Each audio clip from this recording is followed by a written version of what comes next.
La Organización Mundial de la Salud define al maltrato infantil como los abusos y la desatención de que son objeto los menores de 18 años e incluye todos los tipos de maltrato físico o psicológico, abuso sexual, desatención, negligencia y explotación comercial o de otro tipo que causen o puedan causar un daño a la salud, desarrollo o dignidad del niño o poner en peligro su supervivencia en el contexto de una relación de responsabilidad, confianza o poder. La exposición a la violencia de pareja también se incluye entre las formas de maltrato infantil. Siempre hubo maltrato hacia los niños, niñas y adolescentes, sin embargo, es en 1946 cuando se acuña el término maltrato infantil. En el marco del próximo 25 de abril, Día Internacional contra el Maltrato Infantil, compartimos con este cuerpo algunos datos y reflexiones. Como lo define la OMS, existen varios tipos de maltrato, los cuales lamentablemente crecen de manera exponencial a nivel mundial. A algunos les cuesta la vida a cientos de miles.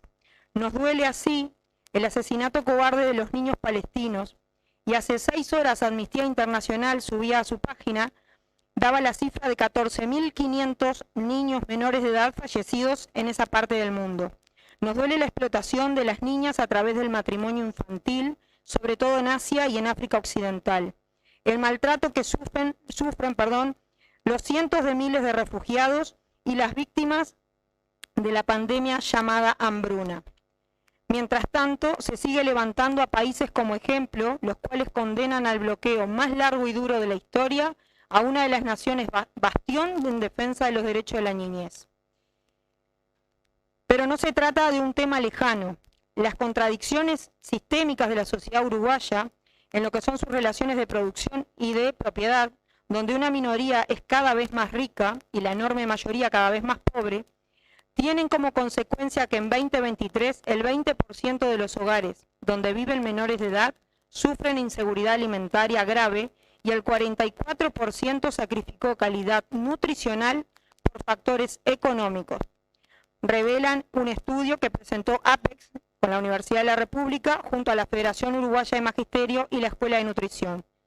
A esto se le suma el estudio de INE que proclama que en Uruguay sobreviven más de 160.000 niños y niñas bajo la línea de pobreza, es decir, que el 50% de los niños que nacen son pobres.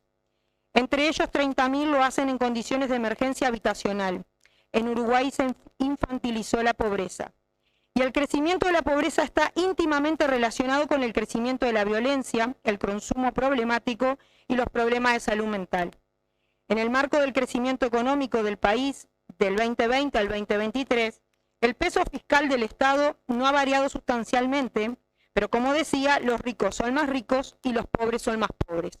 Es decir, que no hubo cautela, que no hubo derrame, que no hubo justa distribución de la riqueza. Sí hubo concentración de la riqueza, hubo ajuste. La pobreza se ha transformado en un negocio y objetivamente luchar contra la pobreza es luchar contra el narcotráfico y contra todos los flagelos subyacentes. Declarar la niñez y la adolescencia en emergencia nacional es de principio. Cuidarles y protegerles no debería estar en discusión. Nos preocupa la retirada del Estado de los territorios, producto de los recortes. Nos preocupa el maltrato y la discriminación estatal en clave de salud y la falta de medicamentos y retrasos de atención.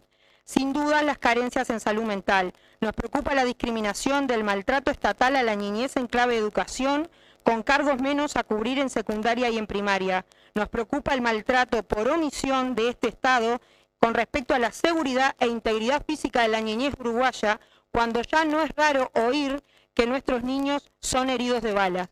Entendemos como reza el artículo 7 y 3 del Código de la Niñez y la Adolescencia, según la Ley 17.823 y el artículo 19 de la Convención de los Derechos del Niño, la responsabilidad estatal para que la niñez toda sean sujetos plenos de derecho. Obviamente, seguir luchando por los derechos de los niños, niñas y adolescentes es seguir luchando por la pública felicidad. Solicitamos entonces que nuestras palabras sean enviadas a la Comisión 6, a la Comisión 7, al Congreso de Ediles, a Suinau Canelones y a la prensa acreditada. Muchas gracias, señor presidente.